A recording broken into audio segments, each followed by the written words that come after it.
नमस्कार। रिपब्लिक भारत के digital platform पर आप सबका स्वागत है। मैं हूं आप सबके साथ। आज बात नए मंत्रिमंडल की। जी हां, तीसरी बार नरेंद्र मोदी ने प्रधानमंत्री पद की शपथ ली और इतिहास रच दिया। लेकिन सबसे बड़ी बात आपको बताएं तो इस मंत्रिमंडल की खासियत तो आपको बताएं कि 24 राज्यों को इस पूरे मंत्रिमंडल में साधा गया है।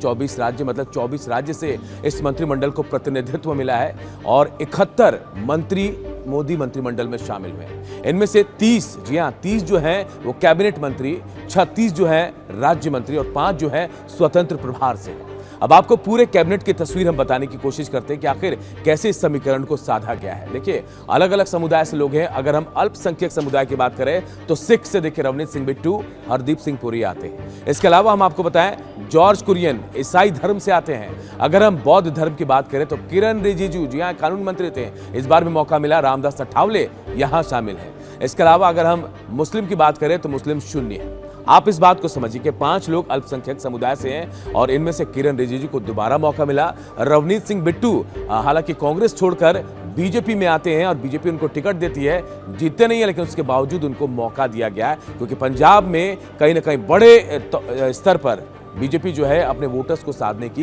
कोशिश कर रही है। चलिए हम आगे बढ़ते हैं, बात अब करते हैं ओबीसी की। तो ओबीसी 27 हैं ऐसे सांसद जिनको जगह दी गई है। अनुसूचित जाति में 10 लोग हैं, अनुसूचित जनजाति में 5 लोग शामिल हैं और अगर महिला सांसदों की बात करें जिनको मंत्री पद दिया गया तो 7 हैं। इसके अलावा एनडीए के जो घटक दल हैं उनमें से 11 लोग हैं जिनको मंत्री पद की शपथ दी गई है। अब आप समझिए कि मोदी के मंत्रिमंडल में क्या कुछ खास है, क्योंकि हमने आपको बताने की कोशिश की कि किनको किनको यहां जगह दी गई है और कहां किनको साधने का पूरा प्रयास किया गया है। देखिए, सबसे पहले तो मैं आप सबके चैनल्स के माध्यम से माननीय प्रधानमंत्री जी को शुक्रिया अदा करना चाहती हूँ।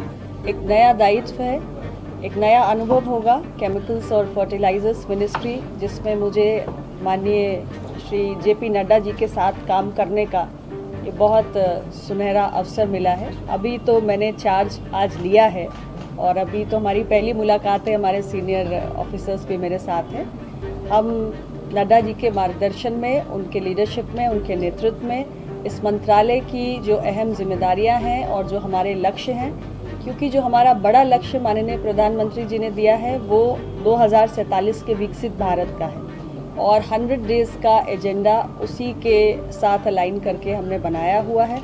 अब आज मैं यहाँ पहुँची हूँ, मैं अपने वरिष्ठ अधिकारियों के साथ चर्चा करके और इसको समझेंगे और इस पर हम तेज़ गति से काम करेंगे और देश के लिए जी जान से हमें लगना है। विकसित भारत का लक्ष्य प्राप्त करना है माननीय प्रधानमंत्री जी के मार्गदर्शन में और हमारे नड्डा जी के लीडरशिप में। तो आज के लिए इतना ही, फिर मिलेंगे नए वीडियो के साथ। तब तक के लिए दीजिए इजाजत। नमस्कार।